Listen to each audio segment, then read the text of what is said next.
Mari kita berdoa. Syukur kami naikkan di hadapan-Mu ya Tuhan.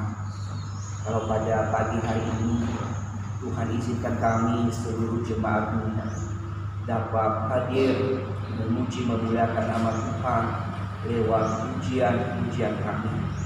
Dan saat ini ya Tuhan, kami mau belajar mendengarkan kebenaran firman-Mu. Kami mohon Roh Kudus-Mu memimpin setiap kami, memperbaharui hati kami, memberikan kami hati yang baru, hati yang terbuka, hati yang bersedia untuk mau dikaburi oleh kebenaran firman-Mu. Sekali lagi kami mohon Roh Kudus-Mu membiarkan kami konsentrasi yang baik di dalam memahami, di dalam belajar kebenaran firman-Mu. Berkati seluruh jemaat-Mu ya Tuhan, di dalam waktu, di dalam mendengarkan kebenaran firman ini, sehingga firman-Mu yang akan kami dengar secara bersama-sama dapat menumbuhkan iman kami, menguatkan kami di dalam melewati setiap tantangan-tantangan yang ada di dunia.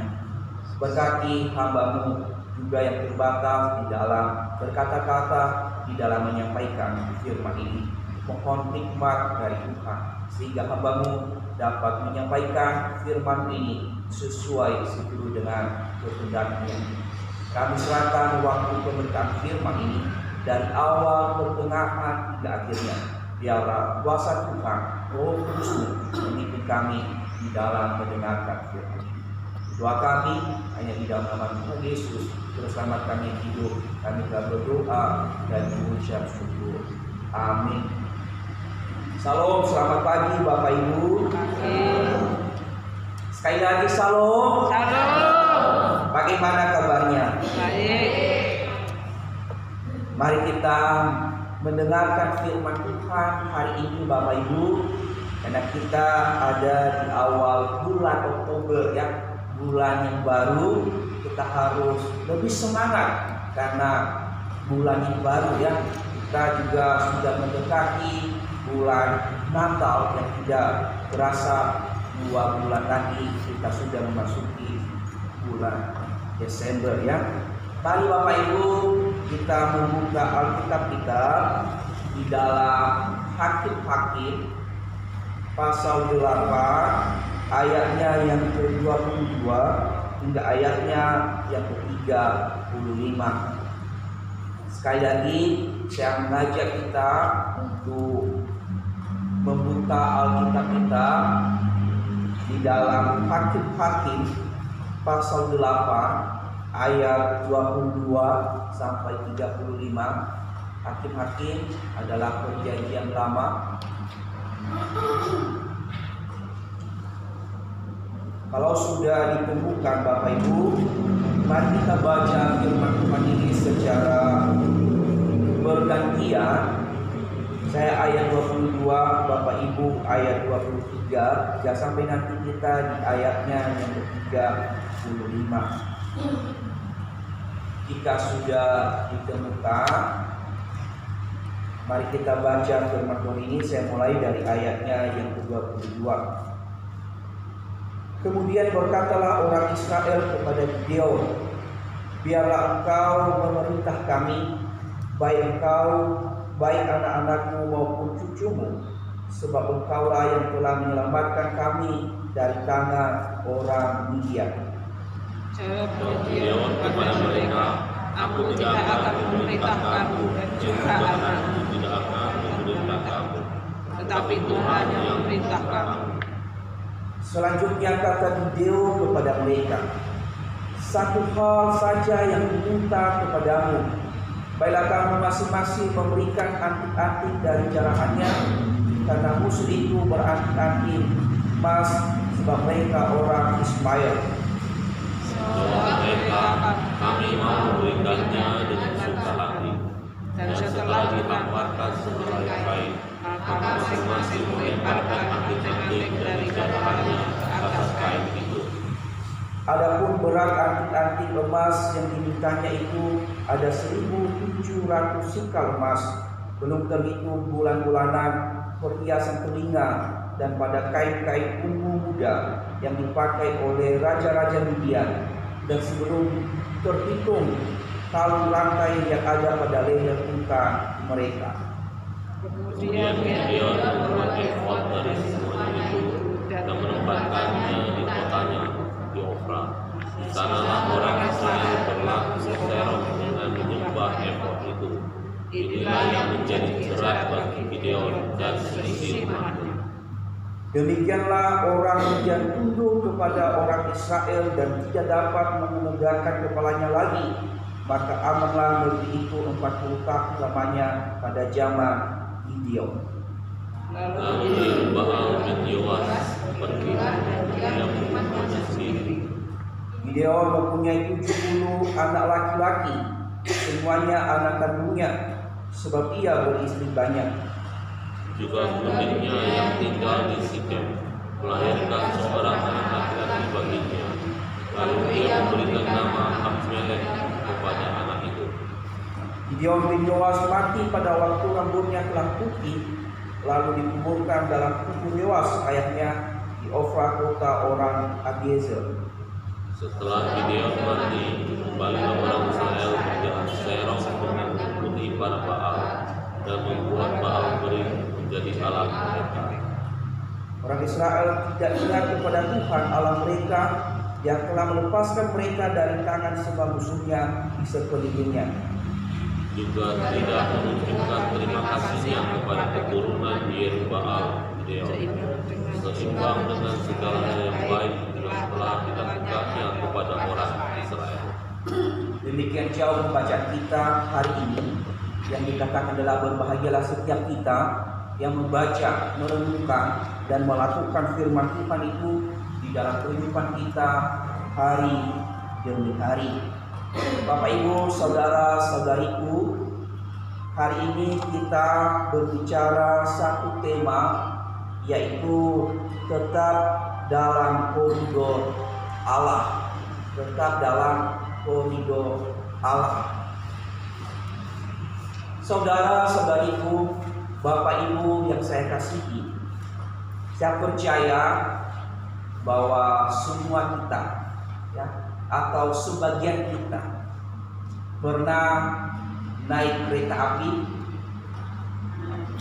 pernah, atau ada yang belum pernah naik kereta. Kalau masih belum naik kereta, nanti kita ajak kapan-kapan naik kereta dari sini ke ini, ya. Bapak Ibu, kalau kita melihat kereta, mungkin ada yang sering dari Blitar ke Surabaya, Blitar ke Jogja, Blitar dari ke Jakarta, kita naik kereta dengan aman. Di dalam 2 bulan terakhir ini, Bapak Ibu, kalau kita melihat berita di Jakarta, ada kereta tercepat, ya, 2 kereta yang baru diresmikan atau dicoba oleh Presiden kita Joko Widodo, yaitu MRT dan LRT, ya. Jadi ada 2 kereta ini yang paling cepat di antara Jakarta ke Bandung, hanya ditempuh dalam 30 sampai 40 menit per jam. Itu kereta yang paling cepat. Rata-rata kecepatannya, Bapak Ibu, kalau MRT itu 80 sampai 100 per jam, ya, per kilo per jam, ya. Sedangkan LRT itu hanya 50 sampai 90 km per jam. Cepat sekali. Nah, tentu Bapak Ibu, kalau kita melihat kecepatan kereta ini, kalau dijalankan, kalau tadi berita Bapak Ibu bahwa kereta tercepat ini, MRT dan LRT ini, tanpa ada masinisnya, ya. Dalam arti tidak langsung dikendalikan oleh masinis. Jadi dia punya kontrol. Ya, cepat sekali. Nah, di dalam menjalani kereta ini, dia harus ada di dalam rel, di dalam jalur yang sudah ditentukan dari titik stasiun dia berangkat sampai tujuannya, harus berada di dalam rel tersebut, harus ada di dalam jalur tersebut. Ketika kereta kecepatannya yang begitu tinggi, ketika dia keluar dari relnya, ketika dia keluar dari jalurnya Bapak Ibu, bayangkan apa yang terjadi. Apa yang terjadi Bapak Ibu adalah kehancuran dan juga terjadi kematian. Saya memperhatikan ketika kereta cepat itu dia lewat di tikungan yang agak membelok di jembatan layangan itu, dia harus pelan-pelan, dia juga tidak terlalu. Kenapa? Takutnya kalau dia terlalu cepat di dalam tikungan yang agak belok itu bisa meleset, meleset dari rel yang sudah diatur atau dari jalur yang sudah ditetapkan. Itu kereta. Ketika kereta keluar dari rel, ketika kereta keluar dari jalurnya, dan dia tidak akan sampai di tujuan yang sudah ditentukan. Kalau contohnya dari Jakarta ke Bandung, ketika dia keluar dari rel itu, dia tidak mungkin sampai di Bandung. Nah, apa hubungannya dengan firman Tuhan atau tema kita yang kita renungkan hari ini Bapak Ibu, yaitu tetaplah di dalam koridor Allah. Apa itu koridor? Ya. Kalau kita melihat di dalam kamus besar bahasa Indonesia, di sana kita melihat tentang koridor itu adalah satu jalur atau lorong atau jalan atau lintasan yang ditetapkan di sana. Ya.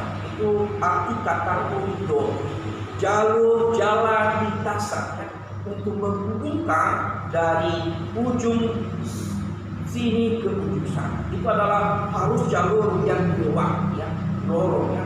Contohnya di dalam sebuah gang, kalau gang ini harus sampai di ujung sana. Jadi penghubung antara ujung sebelah kiri dan ujung sebelah kanan. Namanya koridor, jalur, jalan, lintasan yang harus dilewati dan tidak boleh meleset. Nah, itu arti koridor Bapak Ibu. Sama dengan seperti tadi rel, jalur yang harus ditempuh, yang tidak boleh membelok, yang tidak boleh meleset. Ketika membelok, ketika meleset, maka apa yang terjadi? Kita tidak akan bisa sampai di satu tujuan yang kita ingin capai di dalam hidup ini. Orang Kristen juga sama seperti kereta api, ditetapkan oleh Allah untuk tetap hidup di dalam koridor yang sudah Tuhan tetapkan. Orang Kristen juga sama seperti kereta api yang ditetapkan di mana relnya harus dijalani. Ketika orang Kristen keluar dari jalur, dari koridor Allah, maka orang Kristen juga sama seperti kereta akan mengalami kehancuran dan kematian.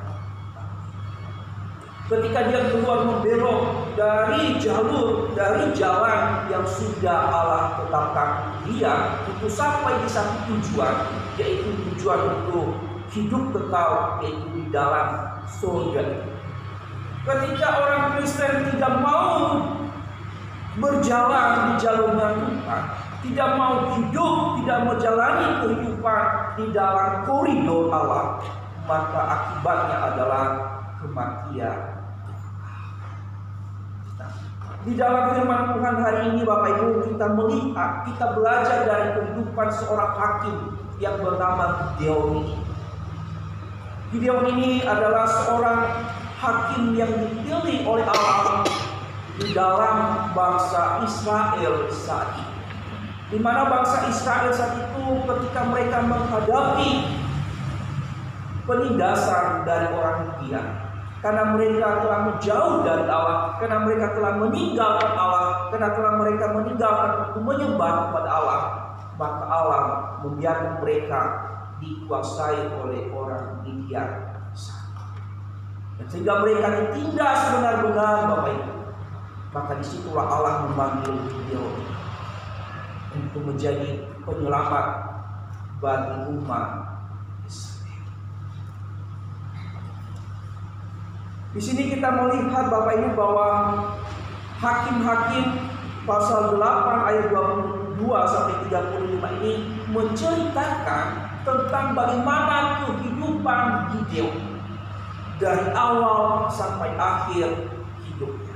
Kalau Gideon dipanggil oleh Allah untuk menjadi penyelamat bagi umat Israel pada awalnya, kita melihat di sana Gideon begitu taat di dalam melakukan kehendak Tuhan. Kalau kita baca dari pasal 6 yang di situ jelas ada panggilan Gideon untuk menyelamatkan bangsa Israel. Dia begitu taat melakukan kehendak Tuhan. Tetapi di dalam pembacaan kita hari ini kita menemukan bahwa Gideon keluar dari koridor. Gideon diharapkan oleh Allah untuk membawa umatnya untuk menyembah kepada Allah, untuk menyelamatkan umatnya dari menyembah berhala. Tetapi kita melihat di bacaan kita tadi, Gideon justru melakukan hal yang salah di hadapan Tuhan, membawa bangsa Israel menyembah kepada Baal, bukan menyembah. Apa yang membuat Gideon keluar dari koridor Allah? Apa yang membuat Gideon tidak lagi hidup taat pada Tuhan? Apa yang membuat Gideon tidak lagi hidup di dalam jalur yang sudah Tuhan tetapkan bagi dia untuk menjadi pemimpin umat Israel? Kalau kita memperhatikan di dalam bacaan kita, Bapak Ibu, ada dua hal yang saya temukan yang membuat Gideon ini tidak menetap di dalam koridor Allah.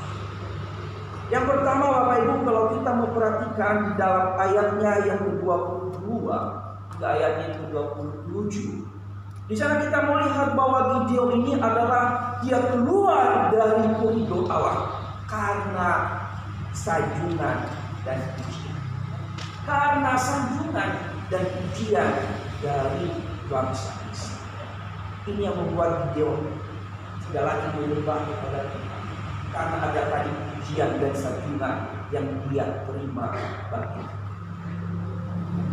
Di sana kita melihat, Bapak Ibu, di dalam ayatnya yang ke-22 dikatakan, kalau kita melihat di sana, pada waktu itu sementara Gideon tidak menerima pujian itu, tetapi di dalam ayat yang ke-24 di sana kita melihat dia terlena dengan pujian dari bangsa Israel. Cara ketika dikatakan bahwa kemudian berkatalah orang Israel kepada Gideon, biarlah engkau memerintah kami, baik engkau, baik anakmu maupun cucumu, sebab engkaulah yang telah menyelamatkan kami dari tangan orang Midian. Jawab Gideon kepada mereka, aku tidak akan memerintah kamu, juga anakku, dan tidak juga memerintah kamu, tetapi Tuhanlah yang memerintah.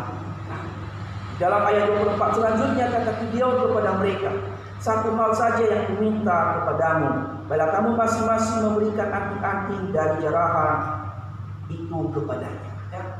Jadi ketika bangsa Israel, ya, kalau kita membaca di dalam pasal 6 sampai pasal yang ke-8, ketika bangsa Israel menjauh dari Tuhan setelah mati hakim atau nabi yang bernama, kalau kita dari pasalnya yang kelima, di sana kita melihat seorang pemimpin yang membawa bangsa Israel.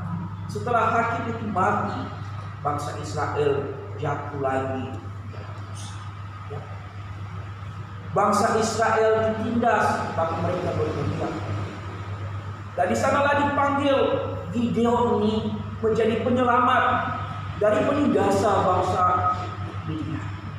Di sanalah Tuhan memberikan satu ketetapan bagi Gideon, memanggil Gideon untuk menyelamatkan umat Israel dari tangan orang Midian dan orang Amalek. Dan di sana Tuhan memberikan kemenangan bagi Gideon bersama dengan umat Israel, di mana jumlah orang Midian dan orang Amalek begitu banyak, tetapi Gideon hanya cuma 300 orang bersama dengan dia di dalam memerangi orang Midian dan Amalek. Gideon mendapatkan. Kalau kita membaca Bapak Ibu di dalam pasal 6 ayatnya, pasal 7 ayat yang ke-6 sampai yang ke-7. Di sana bagaimana perbandingan antara orang Israel dengan orang Midian. Hanya 300 orang Israel dapat mengalahkan orang Midian dan orang Amalek yang begitu banyak yang tiada taranya. Kalau kita membaca di dalam pasal 7 ayat 12. Di sana jumlahnya dikatakan seperti belalang, ya, jumlah orang Amalek bernumpuk-numpuk di sana. Dan tenaga-tenaga unta mereka seperti pasir, dikatakan di dalam firman. Tetapi sekalipun jumlah orang Israel, sekalipun jumlah Gideon hanya 300 orang, tetapi dapat mengalahkan musuh mereka, yaitu orang. Di sini kita melihat bagaimana kuasa Tuhan memakai Gideon ini untuk menyelamatkan bangsa Israel. Gideon, kita melihat dia mengalahkan, membunuh raja dan membunuh juga semua anggota Midian. Nah, ketika Raja Gideon telah mengalahkan musuhnya, kita melihat di dalam ayat 22 ini, bangsa Israel mau mengangkat Gideon, anak-anaknya dan juga termasuk cucunya untuk menjadi raja bagi mereka. Tetapi saat itu Gideon secara halus dia menolak. Tetapi di dalam hatinya, kalau kita melihat di sana, sebenarnya dia tersanjung dengan pujian. Dia menerima untuk menjadi pemimpin bagi bangsa Israel. Pujian ini atau sanjungan ini yang membuat Gideon keluar dari koridor Allah. Sanjungan yang diberikan oleh bangsa Israel karena Gideon telah menang untuk menyelamatkan mereka, membuat Gideon menjadi sombong. Gideon lupa diri bahwa dia bisa mengalahkan orang Midian dan orang Amalek karena penyertaan, bukan karena kekuatannya dia. Tapi ketika dikatakan mau jadi pemimpin bagi bangsa Israel, Gideon langsung tersanjung, langsung menangis pujian. Sehingga Bapak Ibu, ketika dia tersanjung, ketika dia mengharapkan pujian, sehingga dia menjadi sombong, sehingga dia, kalau kita melihat, dia bertindak dengan seenaknya. Dia berbuat tanpa lagi memikirkan apa yang Tuhan kehendaki di dalam kehidupan. Apa yang membuat Gideon ketika dia mendapatkan sanjungan dari pujian? Kesalahan fatal apa yang dilakukan Gideon? Yaitu dia membuat efod. Dia membuat baju efod. Apa itu efod? Yaitu baju yang dipakai oleh imam di dalam melakukan tugas pelayanan di dalam kemah pertemuan atau di dalam bait Allah. Efod itu adalah satu baju kebesaran para imam di dalam membaca ukupan atau persembahan di dalam bait. Baju efod itu tidak sembarangan orang untuk memakainya. Tidak sembarang orang membuat baju efod. Baju efod itu dipakai sebagai kebesaran, tanda kebesaran di dalam melayani Tuhan di dalam ruang Maha Kudus.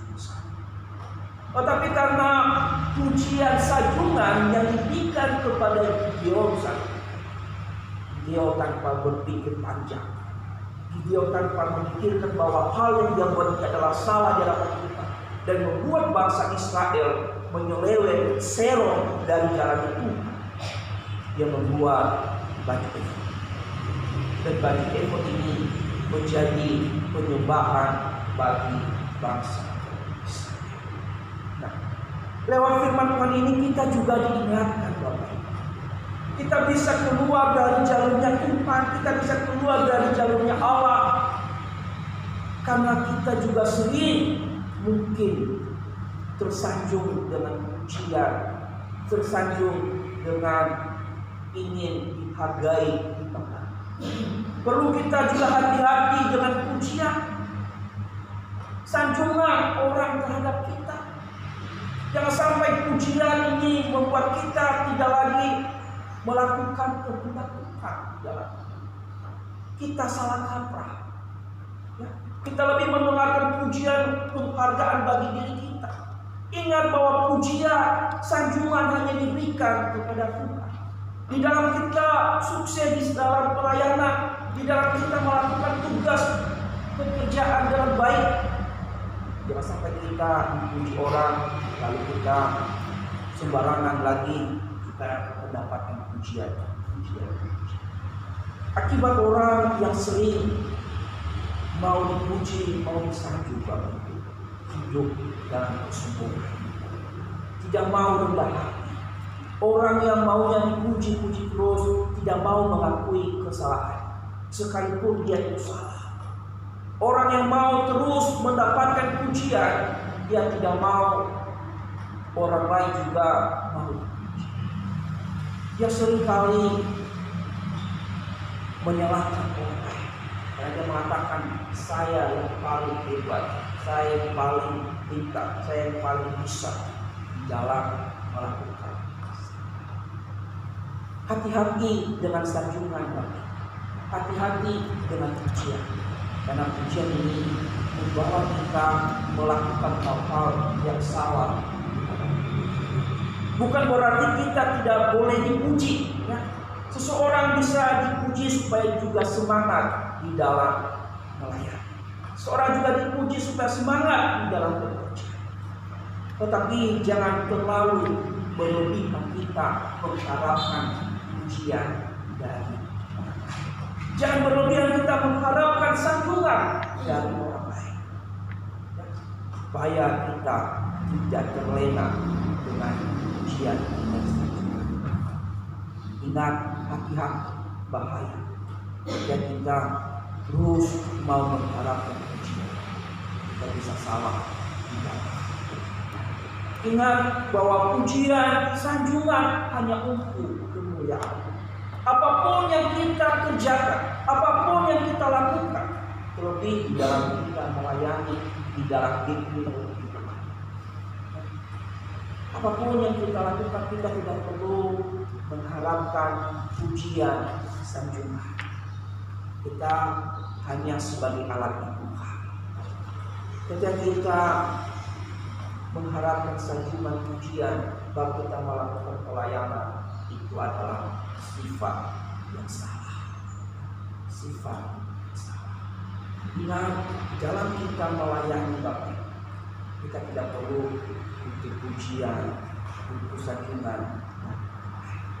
Kita ini sudah terpuji, kita ini sudah disanjung, adalah Tuhan yang memuji. Ya, ingat satu hal, ketika kita membutuhkan pujian sanjungan, sama kita seperti dia, kita akan nanti secara tidak sadar kita akan melakukan hal-hal yang tidak benar.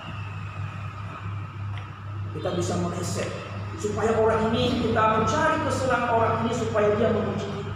Ya. Kita tidak lagi menegur ketika dia salah. Kita tidak lagi mengingatkan ketika dia keluar jalur. Karena kita mengharap, oh dia teruskan memuji saya. Kalau tidak ada dia, kalau saya tegur dia, kalau saya sakiti dia dengan teguran saya, nanti tidak ada yang memuji saya. Nah, itu sama hal seperti itu yang terjadi di dalam hidup. Ketika Gideon melakukan kesalahan, dia membuat efod ini, dan orang Israel menyembah kepada efod, tidak lagi menyembah kepada Allah. Gideon tidak menegur, Gideon tidak lagi mengingat bahwa itu yang salah. Dan karena Gideon sudah terlena dengan sanjungan dari umat. Lewat hal ini Bapak Ibu, sebagai orang percaya, sanjungan, mungkin banyak sanjungan-sanjungan dari orang lain. Mungkin juga di dalam kehidupan kita selalu banyak mungkin terjadi saat ini. Ada orang itu dunia saat ini biasanya yang cepat tersanjung, cepat jatuh dalam pujian, dalam arti merendahkan kaum wanita. Biasanya ada orang yang puji, kamu cantik hari ini. Nah, biasanya dipuji 2 kali, 3 kali, akhirnya kebuka telinganya, lalu pujian itu membuat hati dan akhirnya jatuh dengan orang yang puji. Hati-hati, hati-hati dengan kata pujian dan dapat membawa tindakan. Itu yang harus kita waspadai. Jangan sembarangan menerima sanjungan pujian itu bisa bahaya di dalam.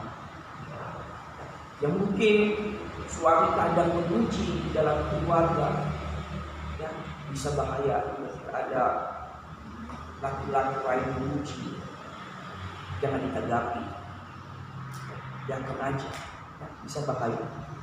Sama seperti dia, kita bisa jatuh di jalur yang salah. Yang kedua, Bapak Ibu, apa yang membuat Gideon tidak lagi tetap di dalam koridor Allah? Kalau kita memperhatikan di dalam bacaan kita, di dalam ayatnya yang ke-24, Bapak Ibu, dan juga di dalam ayat 29, 31, yang membuat Gideon tidak lagi taat pada jalurnya Tuhan, yang membuat Gideon tidak taat lagi di dalam jalannya Allah untuk menyembah kepada Allah, membawa umat Allah untuk tetap menyembah kepada Allah, yaitu harta dan hawa nafsu atau wanita. Perhatikan baik-baik. Yang membuat Gideon tidak taat itu adalah harta dan wanita. Ini yang membuat Gideon tidak lagi taat. Di dalam ayatnya yang ke-24, Bapak Ibu, ketika dia melihat bangsa Israel telah mengalahkan orang Midian dan bangsa Israel telah mengambil seluruh harta kekayaan orang Midian itu, dan dia meminta, berikan apa yang engkau dapatkan dari orang Midian itu, berikan kepada saya. Jadi harta dunia yang membuat dia jatuh jauh dari jalur Allah. Perhatikan di dalam ayat itu. Di sana Gideon berkata, selanjutnya kata Gideon kepada mereka, satu hal saja yang diminta kepadamu, baiklah kamu masing-masing memberikan anting-anting dari jarahan, karena musuh itu beranting-anting emas sebab mereka orang Ismail. Dan ayat dia tergiur dengan harta yang melimpah. Ketika dia meminta bangsa Israel juga memberikan, dikatakan berapa banyak tadi emas, Pak. Bahkan di luar itu juga ada bulan-bulanan di sana. Ya, itu yang membuat dia jatuh. Itu yang membuat dia tidak lagi berani menegur umat Israel yang sudah memberikan harta kepadanya. Dia tidak lagi tegas di dalam mengatakan bahwa itu salah. Ia memperkaya diri, Bapak Ibu, dengan emas yang mereka rampas dari orang Midian yang mereka pakai. Itu yang membuat Gideon, sehingga dia membuat baju efod ini dari segala jarahan atau emas yang mereka pakai. Sehingga dengan harta emas, kekayaan yang memperkaya diri, dia tidak lagi taat. Bahkan Bapak Ibu, di dalam ayatnya yang ke-29 di ayat yang ke-31, di sana Gideon, kalau katanya tadi dan awal, saya tidak mau menjadi raja atas bangsa Israel. Tetapi kehidupan Gideon kita mau lihat di sana, dia memiliki banyak anak karena banyak istri. Perhatikan di dalam ayat 29 dan 30.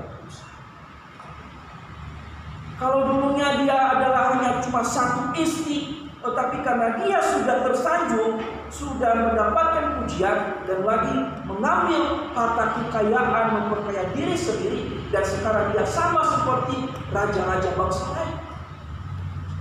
Dia mementingkan harta dunia, dia mementingkan juga nafsu kedaniannya, dia memperbanyak istrinya, seperti raja-raja yang tidak mengenal. Itu yang membuat dia jatuh, tidak lagi melihat apa yang Tuhan kehendaki dalam hidupnya sebagai seorang hakim, sebagai seorang hamba Tuhan. Karena tadi tertarik dengan harta dunia, kekayaan dunia, dan juga wanita. Ada banyak hamba Tuhan juga yang jatuh gara-gara hal ini. Bukan hanya Gideon, Bapak. Banyak hamba Tuhan jatuh karena harta. Dia tidak lagi membimbing jemaat Tuhan yang sering memberikan kekayaan bagi dia, yang sering masuk-masuk, takut menegur, membuat dia menjadi bungkam, tidak mau menegur gara-gara ada. Banyak hamba Tuhan memperkaya diri dengan harta yang banyak. Banyak hamba Tuhan jatuh gara-gara wanita, karena lebih mementingkan dagingnya daripada. Kita melihat banyak, dan hal ini menjadi waspada bagi juga sebagai orang Kristen. Jangan sampai kita menjual Tuhan kita hanya gara-gara harta. Jangan sampai menjual Tuhan kita, iman kita hanya gara-gara pasangan hidup kita. Hati-hati terhadap pemuda remaja. Hati-hati, terutama pemuda remaja ini. Jangan sampai hanya gara-gara pasangan hidupmu kamu meninggalkan Tuhan. Kamu tidak lagi setia melayani di dalam gereja. Hai pemuda remaja, cari pasangan yang sepadan, yang seiman, supaya engkau tetap ada di dalam jalur, dalam iman. Jangan mencari pasangan di luar iman kita, karena itu akan mempengaruhi hidupmu keluar dari jalur. Jangan cari orang yang kaya, karena itu nanti bisa membawa engkau juga jatuh, tidak lagi taat. Orang Kristen perlu kita hati-hati di dalam harta. Jangan sampai harta kita membuat kita tidak lagi tunduk pada Tuhan, membuat kita sombong di hadapan Tuhan, membuat kita sombong terhadap sesama. Ingat, harta hanya kita sementara. Harta hanya sementara. Ketika kita diberkati oleh Tuhan, ketika kita diberikan harta, marilah kita gunakan itu untuk menolong orang lain, lebih di dalam mendukung. Jangan sampai kita memiliki harta yang banyak, lalu kita menjadi pembenci orang-orang, menindas. Ingat Bapak Ibu, firman Tuhan,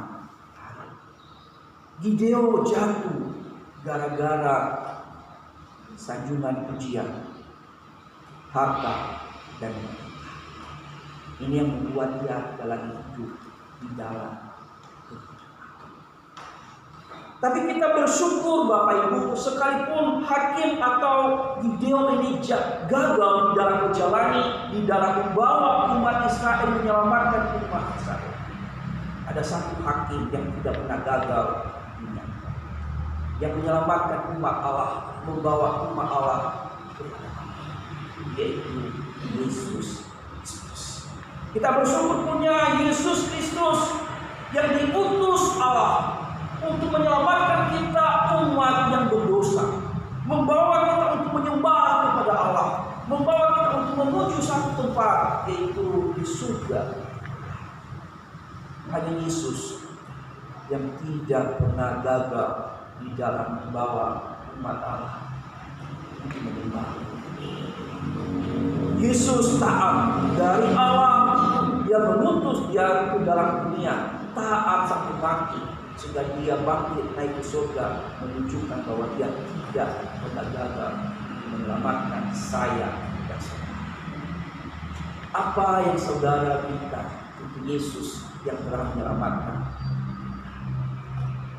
Hiduplah di dalam koridornya, hiduplah di dalam jalurnya, hiduplah taat di hadapan sampai akhir. Yesus meminta kepada kita di dalam Yohanes pasal 14 ayat 4-6, tinggallah di dalam aku, maka aku di dalam engkau. Itulah yang diharapkan oleh Tuhan di dalam kita. Harus hendaklah engkau setia sampai akhir. Aku akan mengingatkan mahkota kehidupan. Wahyu 2 ayat 10. Itu yang Tuhan harapkan dalam hidup saya dan hidup. Tetaplah dalam jalurnya Allah. Ingat kayu kereta ketika tidak relnya, ketika tidak di jalurnya, maka apa yang terjadi adalah bahaya. Ketika kita tidak ada di dalam koridor Allah, yang terjadi adalah kematian. Hiduplah di dalam koridor. Amin. Minta Bapak kami dulu.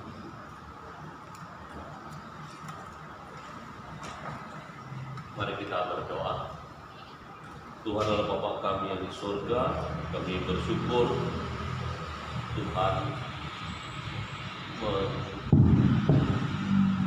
membawa kami, menyelamatkan kami, bahwa kami pindah dari hamba dosa jadi hamba Tuhan. Tuhan menyelamatkan kami, menjadikan kami anak-anak-Mu, sehingga kami boleh memanggil-Mu Bapa. Kami bersyukur, kami boleh mendapat berkat. Kami hanya perlu percaya, dan kami hanya perlu mengikuti apa yang Engkau kehendaki untuk kami lakukan dalam hidup kami. Tolong ya Bapa, jangan kami berpikir untuk melakukan sekehendak hati kami, maunya kami, tapi kami mau berpikir dan melakukan apa yang Tuhan kehendaki dalam hidup kami. Tolong ya Bapa, bantu kami untuk menuruti perintah-Mu. Tolong kami untuk tidak mengikuti apa maunya kami. Ampuni kami Bapa kalau kami masih suka berpikir untuk mencari kesenangan pribadi. Kami lupa untuk menyenangkan hati Tuhan. Bantu kami untuk belajar hidup benar sesuai seturut dengan kehendak-Mu sampai Tuhan memanggil kami. Terpujilah nama-Mu, dalam nama Yesus kami berdoa. Amin.